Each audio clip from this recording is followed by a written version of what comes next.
Olá, crianças! Agora peguem o livro de ciências, vamos dar continuidade à nossa aula. Mudanças de estado físico, página 40, tá? Acompanhe a leitura aí com a tia. A matéria pode mudar de estado físico e a água é um dos melhores exemplos para estudar esse assunto. A água passa de um estado físico para outro por causa das mudanças de temperatura. Então, no nosso quadro aí, tá?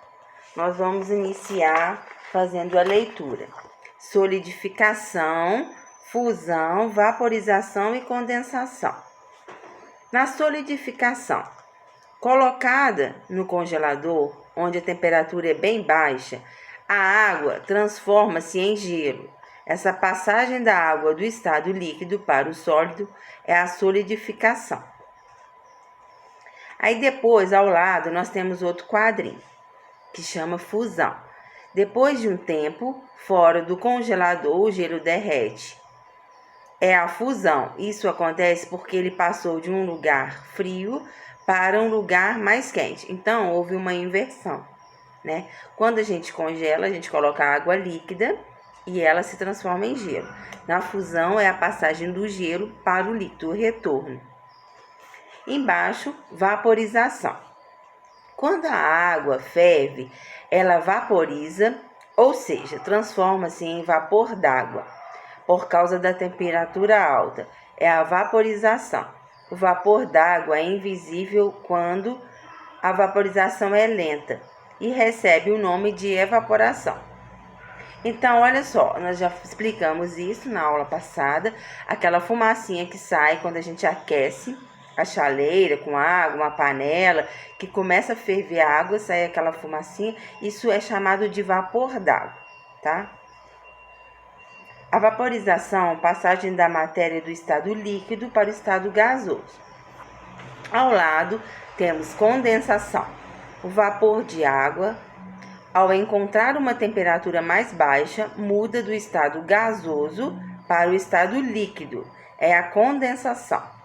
O vapor condensado forma gotas de suspensão na tampa da chaleira, por exemplo. Isso, a gente observa essa mudança aqui de estado quando a gente coloca a tampa na panela. Começou a ferver, se tiver tampado, se você destampar, você vai ver que tem gotículas de água.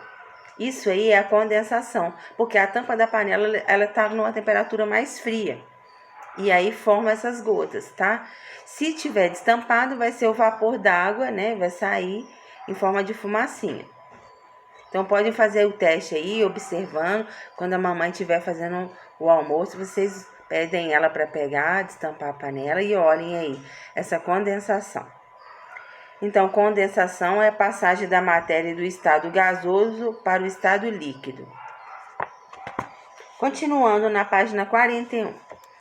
Existem mais duas mudanças de estado, ambas chamadas sublimação.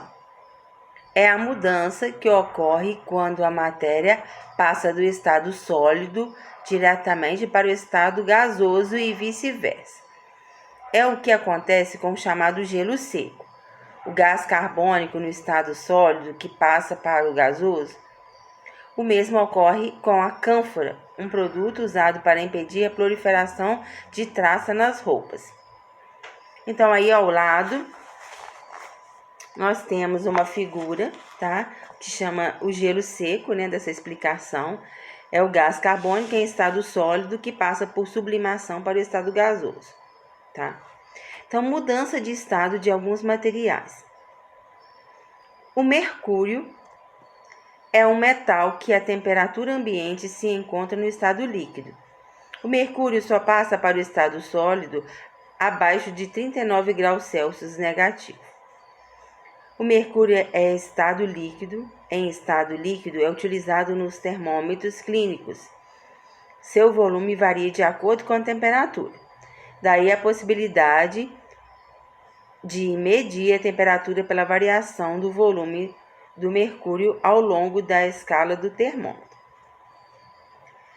Então, a gente tem um exemplo, né, desse termômetro aqui, que antigamente é um termômetro muito utilizado, né? Aí, de acordo com a temperatura, o mercúrio ia subindo aqui, vermelhinho, tá? Mas a gente não encontra mais esse termômetro para comprar. Ele é muito bom, ele é preciso, mas hoje em dia está sendo usado termômetros digitais, né?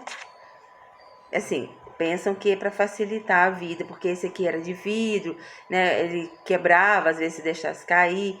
Já esse outro agora utilizado é um material plástico, né? Então, no estado gasoso, o mercúrio é utilizado nas lâmpadas empregadas na iluminação urbana.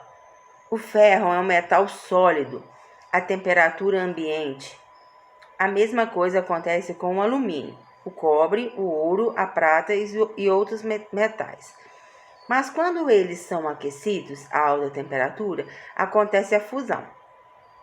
Nessa mudança de estado, os metais se tornam líquidos, tá? Termômetro de mercúrio, né, que a gente já falou. Então agora vocês vão olhar aqui embaixo, nesse quadrinho, tá, do cachorrinho aí, o que significa graus Celsius. É uma escala de medida de temperatura usada em alguns países, como no Brasil. O símbolo usado para indicar graus Celsius é o grau, né, que é a bolinha, com C maiúsculo. Essa escala de temperatura é usada diariamente para indicar a temperatura do ambiente e também quando medimos a temperatura do corpo para verificar se estamos com febre ou não. Nessa escala, a água entra em estado de fusão a 0 graus Celsius e em estado de ebulição a 100 graus Celsius. Quando falamos em graus Celsius negativos, quer dizer que a temperatura está abaixo de zero e é muito frio, tá? Então, chega a alguns países nevar por causa que a temperatura está abaixo, né, de 0 graus Celsius. Então, olha só, o que a tia quer que vocês guardem nesse capítulo, tá? Que muito importante é esse quadro aqui, tá? Com os estados físicos, né, e a temperatura da água, tá bom? E aí, agora nós vamos fazer, tá? As atividades referente a esse capítulo, que é a página 42 e 43.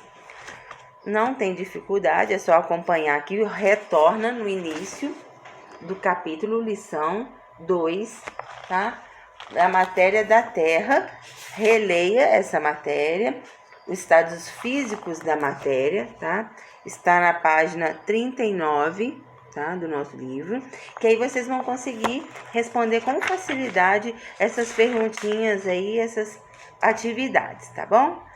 Fiquem com Deus e até a próxima aula.